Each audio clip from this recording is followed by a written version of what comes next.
Le soleil se couche doucement sur les vignes de Provence. Sous les oliviers centenaires, un petit groupe de convives retient son souffle. Pas de caméra, pas de micro. Juste elle. Karine Le Marchand, robe ivoire, pieds nus sur la terre, esquisse un sourire discret. Un sourire chargé de larmes silencieuses, de combats invisibles. À 57 ans, la femme qui a présenté des centaines de romances à la télévision dit oui pour la toute première fois. Pas à un homme, mais à elle-même, à la paix. Pourquoi cette icône de l'amour, adulée du grand public, a-t-elle mis toute une vie à ouvrir son cœur? Et que s'est-il vraiment passé derrière les projecteurs pour qu'elle décide enfin de laisser tomber l'armure? Avant les projecteurs, il y a eu l'ombre. Avant la voix rassurante de Karine Le Marchand à la télévision, il y a eu celle d'une petite fille silencieuse, aux yeux sombres qui observait le monde avec une distance étrange. Née à Nancy en 1968, Karine Mette, de son vrai nom, grandit dans une famille qu'elle décrit elle-même comme brisée dès le départ. Son père, d'origine burundaise, quitte le foyer alors qu'elle n'est qu'un bébé. Il disparaît sans laisser d'adresse, sans adieu. Il devient un trou noir dans la mémoire familiale, un vide qu'aucune explication ne viendra jamais combler. Sa mère, femme blanche française, élève seule ses deux filles dans une rigueur presque militaire. Éducatrice spécialisée, elle applique à la maison la même exigence qu'au travail. Les émotions n'ont pas leur place. Les larmes doivent être ravalées. Il faut avancer, toujours, sans s'arrêter, sans faillir. Dans ce contexte, Karine apprend très tôt à ne pas déranger, à ne pas demander, à ne pas espérer. Elle développe ce que les psychologues appellent une hyper-indépendance affective, le besoin vital de ne dépendre de personne pour survivre émotionnellement. Mais il y a pire. Karine est noire dans une ville blanche, noire dans une école où personne ne lui ressemble.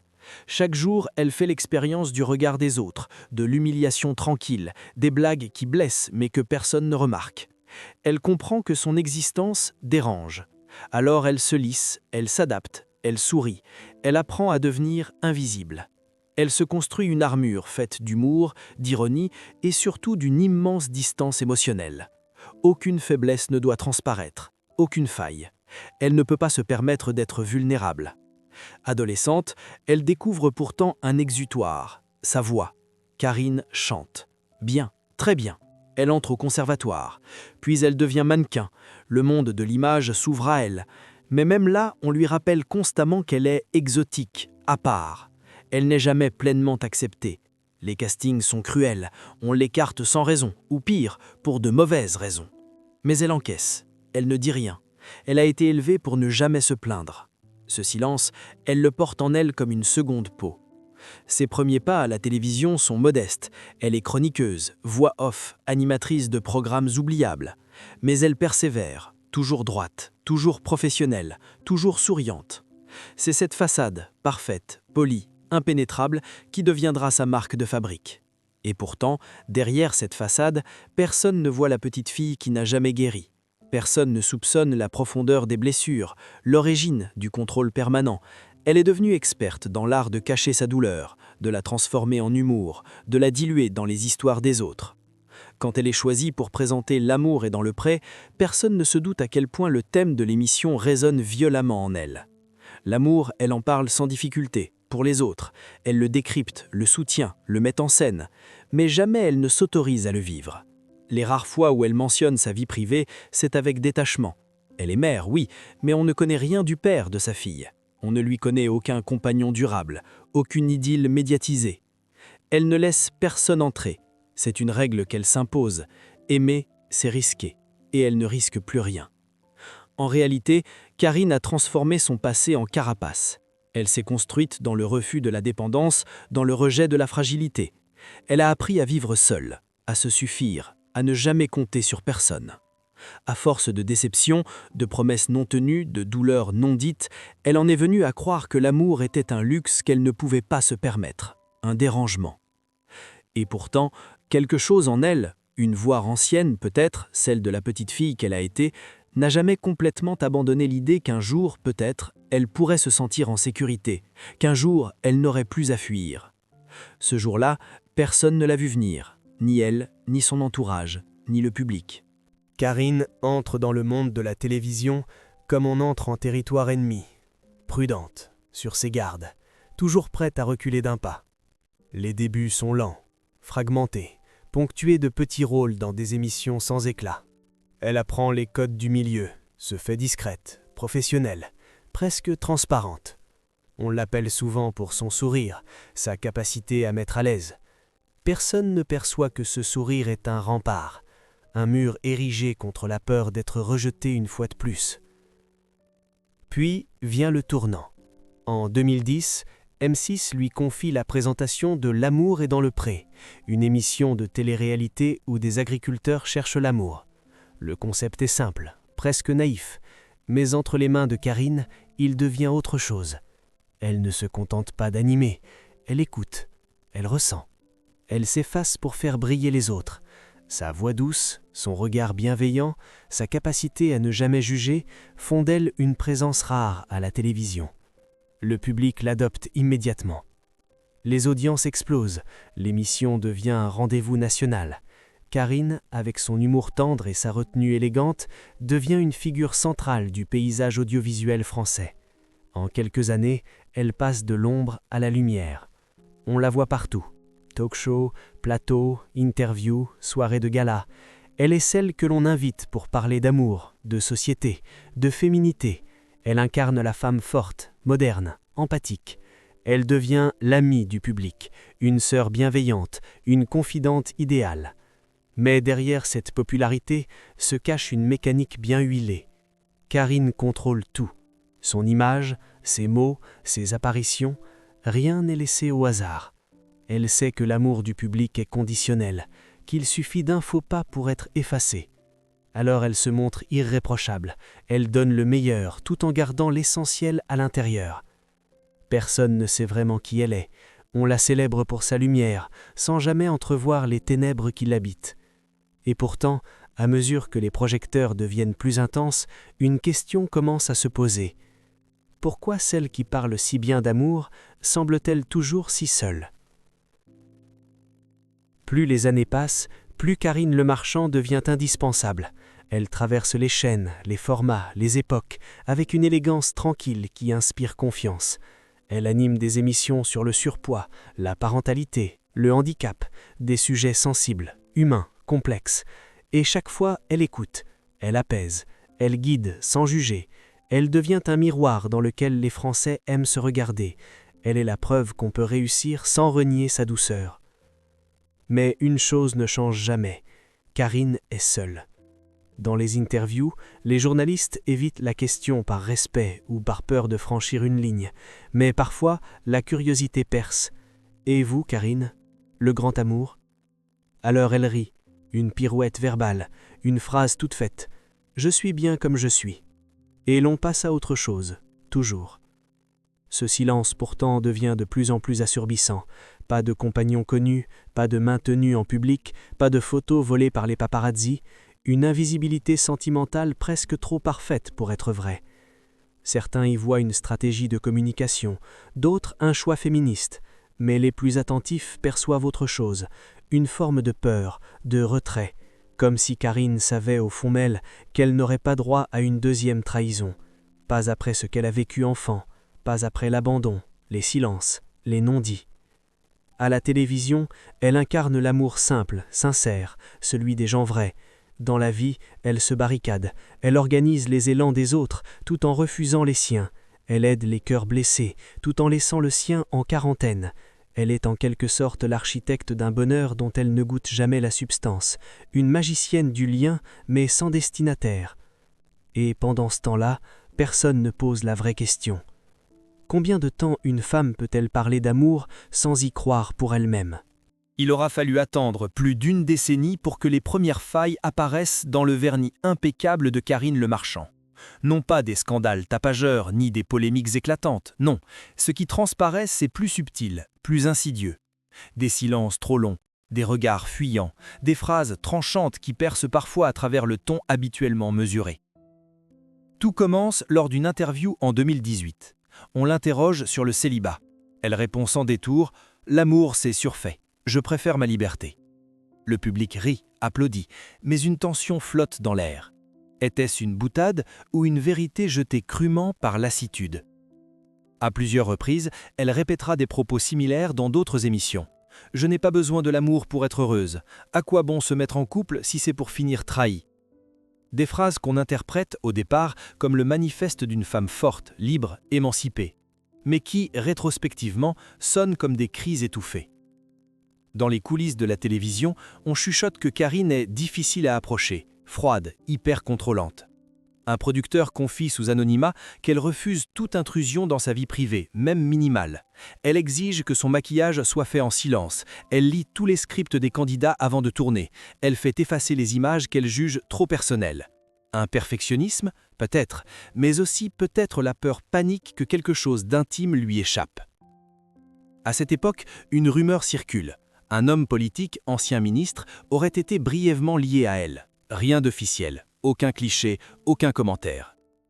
Lorsqu'un journaliste évoque le sujet, elle coupe court. On ne mélange pas vie privée et vie publique. Point final. Rideau.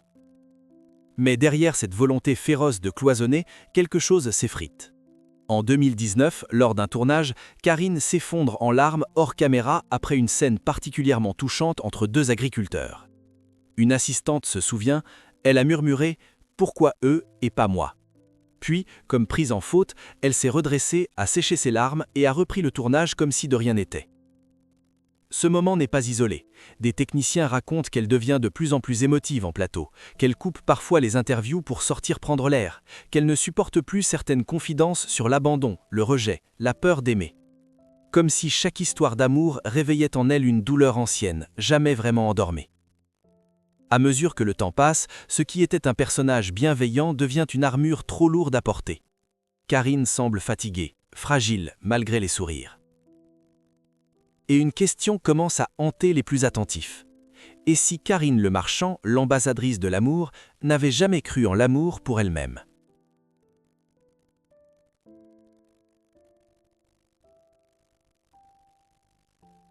Ce n'est pas un événement unique qui fait basculer Karine, c'est une lente accumulation, une fatigue sourde, un trop-plein d'histoires d'amour des autres, un écho constant à sa propre solitude.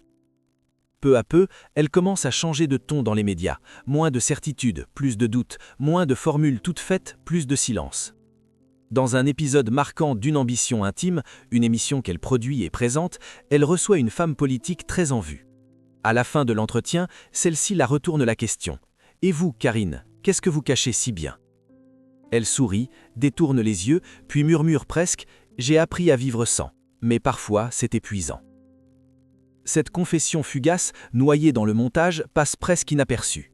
Mais pour ceux qui connaissent Karine, c'est un aveu inouï.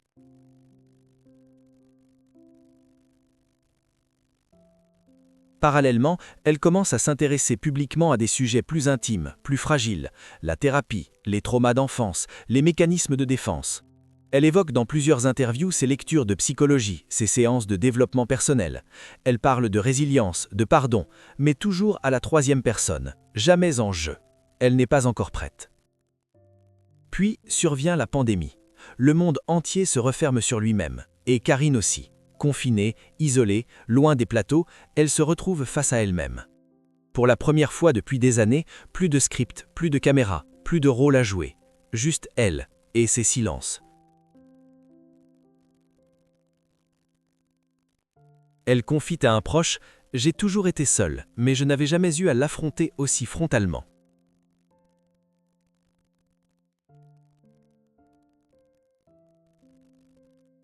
C'est là, dans ce vide imposé, qu'elle commence un travail plus profond. Elle consulte, elle écrit, elle relit ses journaux intimes, elle reprend contact avec des personnes qu'elle avait volontairement éloignées. Elle avoue ses manques, sa peur panique de l'abandon, son incapacité à faire confiance. Elle découvre que sa force était aussi sa prison, et qu'elle n'a jamais été vraiment libre. Les mois passent. Lorsqu'elle revient à la télévision, quelque chose a changé. Le regard est le même, le sourire aussi, mais il y a une douceur nouvelle, une lenteur. Elle ne remplit plus les silences, elle les laisse vivre. Elle écoute différemment, comme si elle s'écoutait, enfin. Autour d'elle, certains s'interrogent, d'autres s'inquiètent. Est-elle malade? Est-ce un burn-out? Un repositionnement d'image? Les spéculations vont bon train, mais Karine ne dit rien. Elle se protège, elle se reconstruit.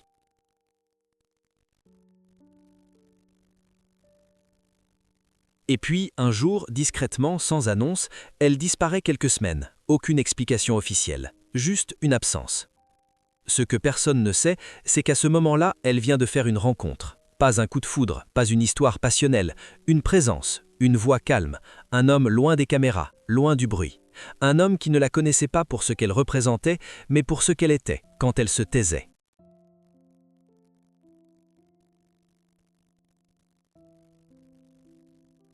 Et c'est là, dans cette lente reconquête d'elle-même, que Karine Le Marchand commence pour la première fois à envisager l'impensable. Et si aimer n'était pas une faiblesse?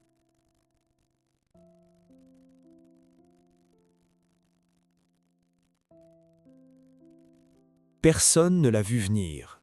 Ce n'était pas un scandale, ni une fuite dans la presse, ni un accident brutal.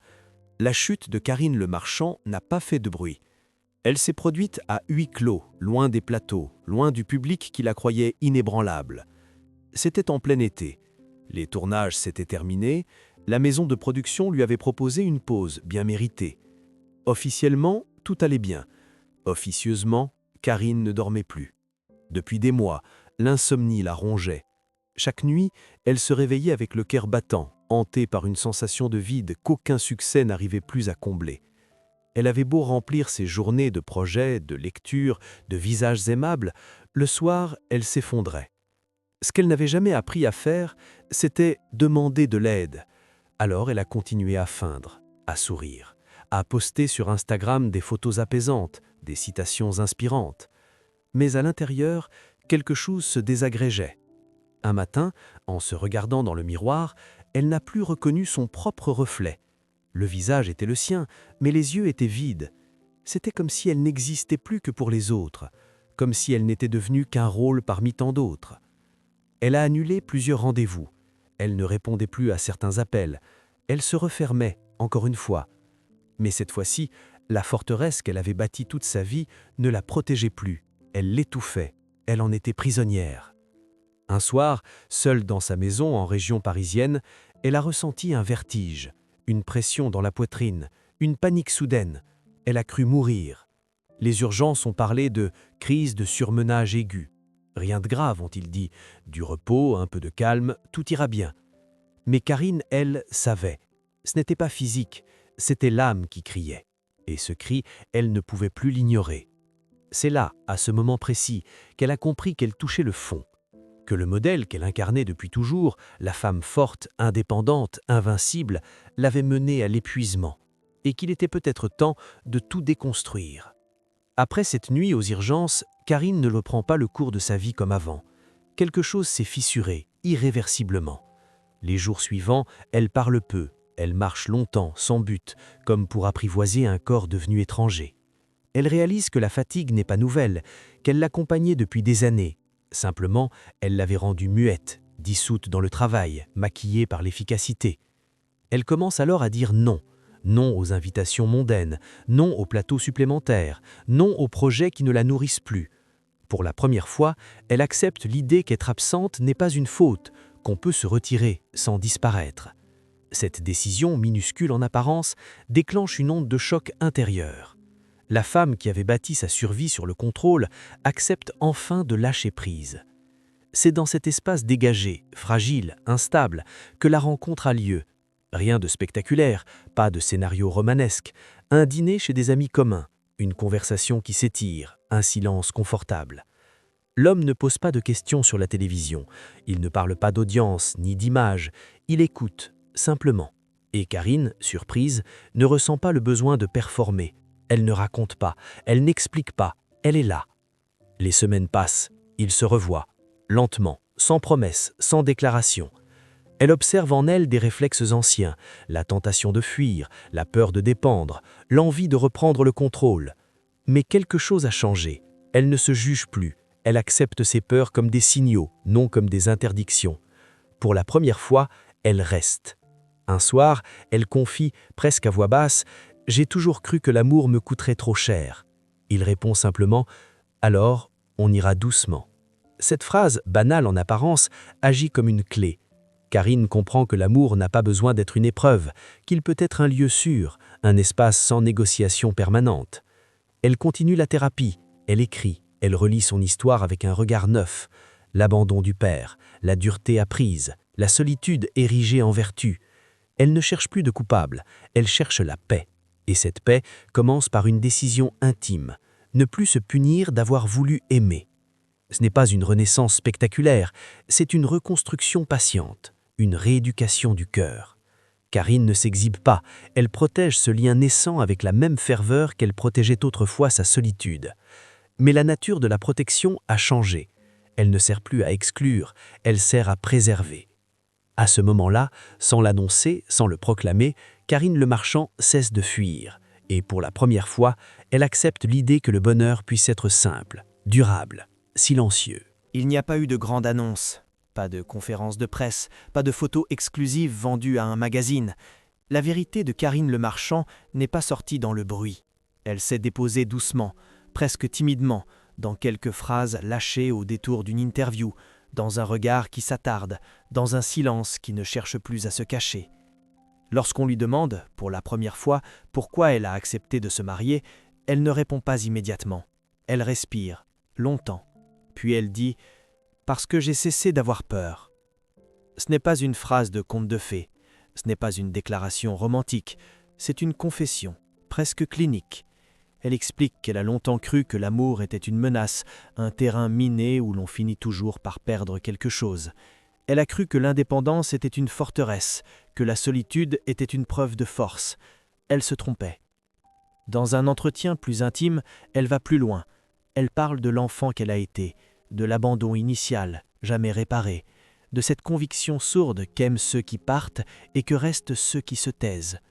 Elle reconnaît avoir confondu protection et punition, avoir refusé l'amour non pas par choix, mais par réflexe de survie. Je pensais que ne rien attendre de personne me sauverait. En réalité, ça m'a enfermé. La décision du mariage ne vient donc pas d'un élan passionnel, mais d'un basculement intérieur, d'un moment précis où elle comprend que continuer à se fermer serait plus dangereux que s'ouvrir, que le véritable risque n'est pas d'aimer, mais de passer à côté de sa propre vie. Elle parle alors de ce qu'elle appelle sa réconciliation, avec son passé, avec ses failles, avec son besoin enfin assumé de lien. La cérémonie a lieu loin des regards, dans un domaine viticole en Provence. Le choix du lieu n'est pas anodin. La terre, la vigne, le temps long. Rien d'éphémère, rien de factice. Autour d'elle, un cercle restreint, sa fille, quelques amis, des proches qui l'ont vue tomber et se relever. Elle ne porte pas de robe spectaculaire, elle ne cherche pas à impressionner. Elle est là, entière, présente, vulnérable, et pour la première fois, elle ne joue aucun rôle. Ce jour-là, elle n'épouse pas seulement un homme, elle épouse une version d'elle-même qu'elle avait longtemps tenue à distance, celle qui accepte d'avoir besoin, celle qui ne se définit plus par la résistance, celle qui n'a plus honte de ses cicatrices. Dans une lettre remise à certains invités, elle écrit quelques mots simples. « J'ai appris que la vulnérabilité n'est pas une faiblesse, mais un courage. » La vérité finale, celle que Karine mettra des années à formuler clairement, est peut-être la plus dérangeante. Elle admet que son image publique l'a protégée autant qu'elle l'a isolée, que parler d'amour pour les autres lui permettait de ne pas le vivre pour elle-même, que son succès, aussi éclatant soit-il, ne l'a jamais dispensé du travail intérieur, et que personne, aussi admiré soit-il, n'échappe à ses blessures originales. Aujourd'hui, elle ne prétend pas avoir à trouver une réponse définitive, elle ne promet pas un bonheur éternel, elle parle d'équilibre, d'écoute, de présence. Elle dit simplement qu'elle n'est plus en fuite, qu'elle accepte l'incertitude et que cette acceptation, paradoxalement, lui a rendu une forme de paix. La vérité finale, celle que Karine mettra des années à formuler clairement, n'est peut-être pas un secret scandaleux. C'était un aveu intime, celui d'une femme qui a compris, tardivement mais lucidement, que s'autoriser à aimer était la dernière étape de sa liberté. Il y a des femmes qui construisent leur légende à coups d'éclat, de scandale, de fracas. Et puis, il y a celles qui écrivent leur histoire dans le silence, la retenue, la lenteur. Karine Le Marchand appartient à cette seconde catégorie. Elle n'a jamais hurlé ses douleurs, elle les a sublimées, transformées, parfois camouflées derrière des sourires impeccables. Mais un jour, même les masques les mieux ajustés finissent par se fissurer. Aujourd'hui, Karine ne cherche plus à être parfaite. Elle ne veut plus donner l'exemple, elle veut juste vivre, aimer sans justification, tomber sans honte, se relever sans panique. Elle ne prêche plus la force à tout prix, mais la douceur envers soi. Et dans ce choix, il y a un courage immense. Son mariage n'a pas été un happy end hollywoodien. Ce fut un acte symbolique, une déclaration intime à elle-même. Je mérite d'être aimée même dans mes zones d'ombre. Dans un monde qui pousse les femmes à choisir entre réussite et vulnérabilité, elle a refusé le dilemme. Elle a choisi les deux. Elle est restée debout, mais plus seule. Le public continue de l'aimer, peut-être davantage encore, maintenant qu'il sent les failles, maintenant qu'il comprend que derrière l'image rassurante de la grande sœur nationale, il y avait une enfant abandonnée qui, toute sa vie, a cherché une main à laquelle se raccrocher. Et cette main, elle l'a trouvée, tard, mais juste à temps. L'histoire de Karine Le Marchand n'est pas celle d'une star, c'est celle d'une femme qui a résisté, lutté, renié ses besoins, puis qui un jour a eu le cran de dire « assez ».